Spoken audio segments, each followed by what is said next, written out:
அண்மைச் செய்தி. தேனியைச் சேர்ந்த பெண்ணை திருவாலங்காட்டை சேர்ந்த இளைஞன் காதலித்து திருமணம் செய்து கொண்டதாகவும்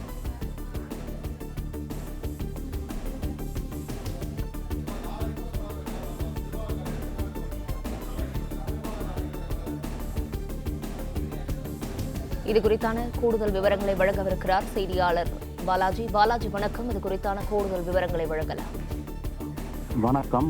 தேனியைச் சேர்ந்த விஜயாஸ்ரீ என்ற பெண்ணை திருவலாங்காட்டைச் சேர்ந்த தனுஷ் என்ற இளைஞர் காதலித்து திருமணம் செய்து கொண்டு தலைமறைவாக இருந்ததால் தேனியைச் சேர்ந்த பெண்ணை மீட்க புரட்சி பாரதம் கட்சியின் பூவை ஜெகன்மூர்த்தியிடம் பெண் வீட்டார், அதாவது தேனியைச் சேர்ந்த பெண் வீட்டார் உதவி கேட்டதாகவும், இதில் ஏடிஜிபி ஒருவரின் அறிவுறுத்தலின் பேரில் பெண் வீட்டார் பூவை ஜெகன்மூர்த்தியை தொடர்பு கொண்டதாகவும், திருவலாங்காட்டைச் சேர்ந்த இளைஞர் தனுஷை மிரட்டி தேனி பெண்ணை மீட்க பூவை ஜெகன்மூர்த்தியார் தரப்பில் நடவடிக்கை எடுக்கப்பட்டதாகவும், இதன் காரணமாக பெண்ணை மீட்பதற்காக இளைஞரை கடத்த ஏடிஜிபி காரின் ஒருவரை பூவை ஜெகன்மூர்த்தி தரப்பில் பயன்படுத்தியதாக கூறப்படுகிறது.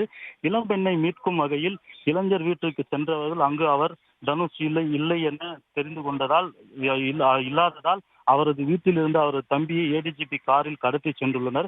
பிறகு அந்த சிறுவனை மப்பேடு அருகே கூட்டுரோட்டில் இறக்கிவிட்டு சென்றுள்ளனர். இளைஞர் குடும்பத்தினர் கொடுத்த தகவலின் அடிப்படையில் பூவை ஜெகன்மூர்த்தியை விசாரித்து கைது செய்ய போலீசார் அவரது இல்லத்தில், அதாவது திருமழிசை அருகே உள்ள ஆண்டாசன்பேட்டை பகுதியில் அவரது இல்லத்தில் அவரை கைது செய்ய வந்த நிலையில் திருவள்ளூர் போலீசார் அவரை கைது செய்ய வந்துள்ளனர். இதற்கு எதிர்ப்பு தெரிவித்து 1000க்கும் மேற்பட்ட புரட்சி பாரத கட்சியினர் அவரது வீட்டின் முன்பே குவிந்துள்ளனர்.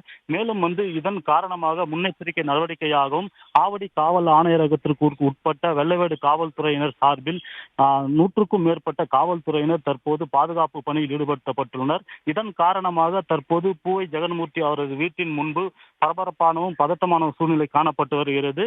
மேலும் தற்போது அவரை கைது செய்யக்கூடாது, மேலும் அவரை விசாரிக்கவும் கூடாது என அவரது கட்சி நிர்வாகிகள், தொண்டர்கள் தொடர்ந்து ஆர்ப்பாட்டத்தில் ஈடுபட்டு வருவதால் அப்பகுதியில் பரபரப்பும் பதட்டமான சூழ்நிலையும் காணப்பட்டு வருகிறது.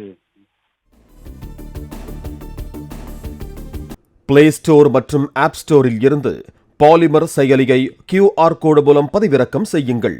செய்திகளை உடனுக்குடன் பெறுங்கள்.